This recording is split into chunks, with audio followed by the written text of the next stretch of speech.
আচ্ছা, একবার ভাবুন তো, আপনার মানিব্যাগে রাখা ৫০০ বা ১,০০০ টাকার নোটটার কি আসলেই নিজস্ব কোনো মূল্য আছে? যদি কাল সরকার ঘোষণা দেয় এটা বাতিল, তবে ওটা স্রেফ এক টুকরো রঙিন কাগজ। কিন্তু এমন এক মুদ্রার কথা কল্পনা করুন যা কোনো দেশের সরকার নিয়ন্ত্রণ করে না, যা হ্যাক করা অসম্ভব এবং যা ইন্টারনেটের মতোই বর্ডারলেস।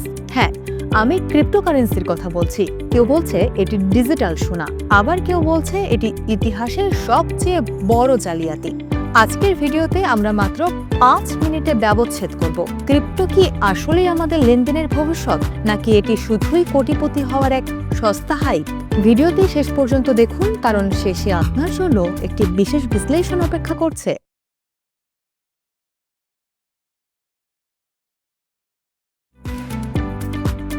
ক্রিপ্টোকারেন্সি আসলে কি? সহজ ভাষায় বলতে গেলে ক্রিপ্টোকারেন্সি হলো একটি সম্পূর্ণ ডিজিটাল বা ভার্চুয়াল মুদ্রা যা ব্লকচেইন নামক এক বৈপ্লবিক প্রযুক্তির উপর ভিত্তি করে চলে। প্রথাগত ব্যাংকিং ব্যবস্থায় আপনার সব টাকার হিসাব থাকে ব্যাংকের একটি কেন্দ্রীয় সার্ভারে। ব্যাংক চাইলে আপনার লেনদেন আটকে দিতে পারে বা অ্যাকাউন্ট ফ্রিজ করতে পারে, কিন্তু ক্রিপ্টোকারেন্সির ক্ষেত্রে এই হিসাব কোনো একটি নির্দিষ্ট কম্পিউটারে থাকে না, বরং পৃথিবীর হাজার হাজার কম্পিউটারে ছড়িয়ে থাকে। একে বলা হয় ডিসেন্ট্রালাইজেশন বা বিকেন্দ্রীকরণ। এখানে গাণিতিক কোডই হলো আসল শক্তি, যা কোনো মানুষের হস্তক্ষেপ ছাড়াই লেনদেন সম্পন্ন করে এবং জালিয়াতি করা প্রায় অসম্ভব করে তোলে। কেন একে ভবিষ্যতের টাকা বলা হচ্ছে?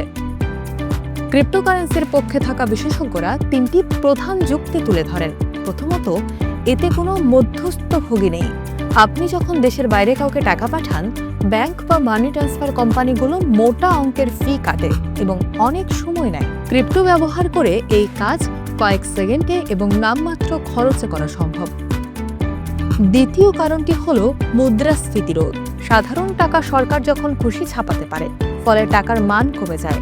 কিন্তু বিটকয়েনের মতো মুদ্রার মোট সংখ্যা নির্দিষ্ট ২১ মিলিয়ন, যা কখনো বাড়ানো সম্ভব নয়। তৃতীয়ত, ইথেরিয়ামের মতো প্ল্যাটফর্ম ব্যবহার করে উকিল বা তৃতীয় পক্ষ ছাড়াই স্বয়ংক্রিয় ডিজিটাল চুক্তি বা স্মার্ট কন্ট্রাক্ট করা যায়, যা বাণিজ্যের ধরন বদলে দিচ্ছে।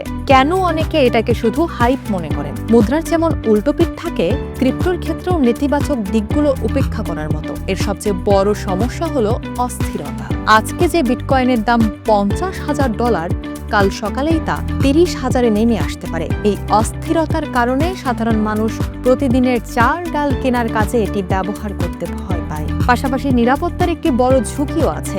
আপনার ব্যাংকের পাসওয়ার্ড হারালে ব্যাংক আপনাকে সাহায্য করতে পারে, কিন্তু ক্রিপ্টো ওয়ালেটের পাসওয়ার্ড বা প্রাইভেট কি হারালে আপনার সব টাকা চিরতরে হাওয়া হয়ে যাবে। এছাড়া বিটকয়েন মাইনিং বা উৎপাদনে যে পরিমাণ বিদ্যুৎ খরচ হয় তার অনেক দেশের মোট বিদ্যুৎ খরচের চেয়েও বেশি, যা পরিবেশের জন্য হুমকি স্বরূপ।